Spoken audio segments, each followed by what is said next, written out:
Le 3 janvier 2026, une opération armée américaine a permis la capture du président Nicolás Maduro, qui sera jugé par un tribunal américain.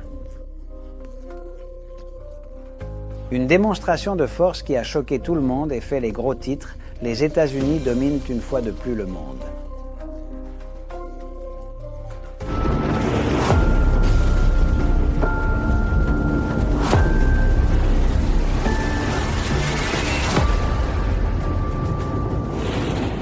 Certains affirment que Donald Trump parle déjà comme un dragon, reprenant les paroles de la prophétie de l'Apocalypse 13:11.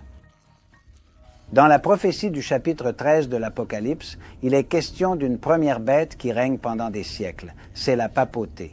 Mais alors une seconde bête apparaît et prend le dessus. Ce sont les États-Unis, ils ont les attributs d'un agneau, mais ils parlent comme un dragon. Pour beaucoup, Donald Trump est en train d'accomplir cette prophétie car, avec cette intervention militaire au Venezuela, il semble convaincu d'avoir un pouvoir supérieur à celui des autres pays. Nous avons déjà constaté leur attitude envers le Panama, le Mexique et le Groenland, avec des droits de douane, des taxes, etc.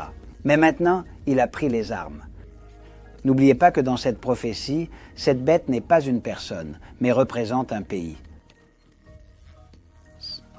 Si vous souhaitez en savoir plus sur cette prophétie de l'Apocalypse 13, vous pouvez la visionner dans notre vidéo intitulée « Qui dominera le monde ?» L'Apocalypse 13 le dit. Je laisserai le lien dans la description de cette vidéo.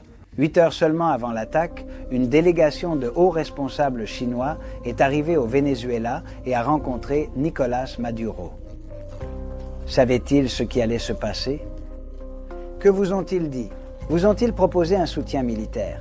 Selon des experts chevronnés, il se serait vu conseiller de démissionner du gouvernement et de se retirer car il n'avait aucune chance de continuer sous l'énorme pression exercée par les États-Unis. Trump a déclaré qu'il dirigerait le Venezuela pour le moment.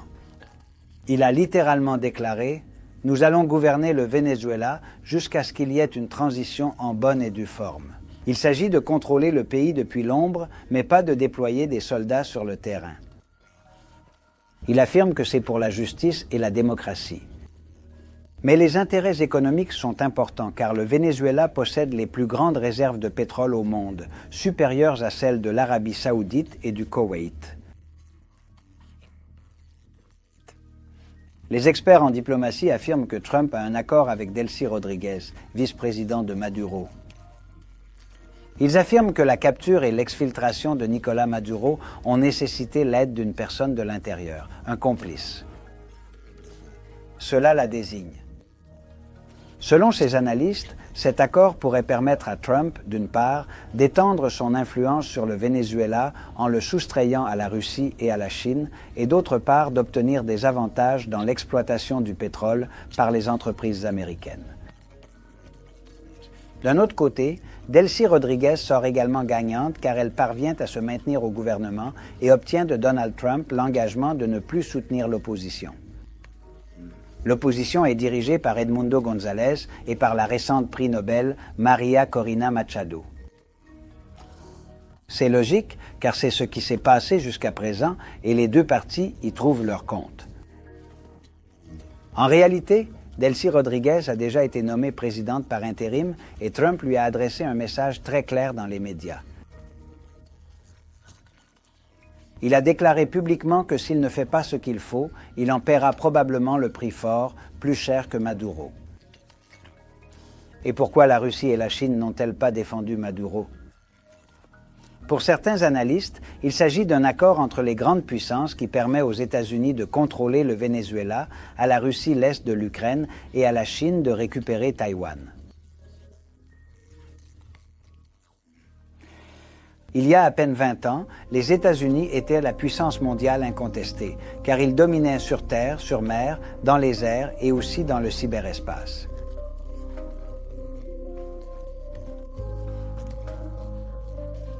N'oublions pas que ce sont les États-Unis qui ont créé Internet.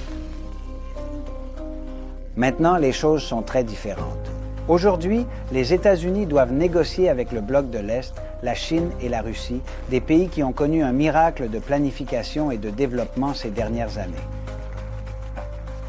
L'Inde, l'Iran et la Corée du Nord ont rejoint ce bloc. Que nous réserve l'avenir? Les États-Unis sont désormais convaincus qu'ils devraient dominer le monde et à certains égards, c'est le cas. Ils dominent ces zones d'influence. Aujourd'hui, le dollar reste la monnaie du commerce international. Cela confère aux États-Unis une puissance économique unique. Le réseau de bases militaires des États-Unis est de loin le plus vaste au monde. La Chine possède 8 bases militaires à l'étranger, la Russie 30 et les États-Unis 750. Selon un rapport de 2023, les États-Unis disposaient déjà de 750 bases militaires à l'étranger, réparties dans 81 pays autour de la Chine et de la Russie, qu'ils considèrent comme une menace constante. La différence est frappante. C'est ce qu'on appelle l'hégémonie militaire. Les États-Unis sont aujourd'hui en pleine expansion et cette action militaire au Venezuela en est la preuve. De nombreux médias rapportent aujourd'hui que les États-Unis dominent à nouveau le monde. Les prophéties sont en passe de se réaliser. C'est tout pour ce Flash Info sur Logos TV. Nous continuerons à suivre l'actualité avec une vision prophétique et d'ici, nous envoyons nos pensées à tous les Vénézuéliens, où qu'ils soient. Que Dieu bénisse le Venezuela. Et vous, que pensez-vous de tout cela? Dites-le moi dans les commentaires. À bientôt.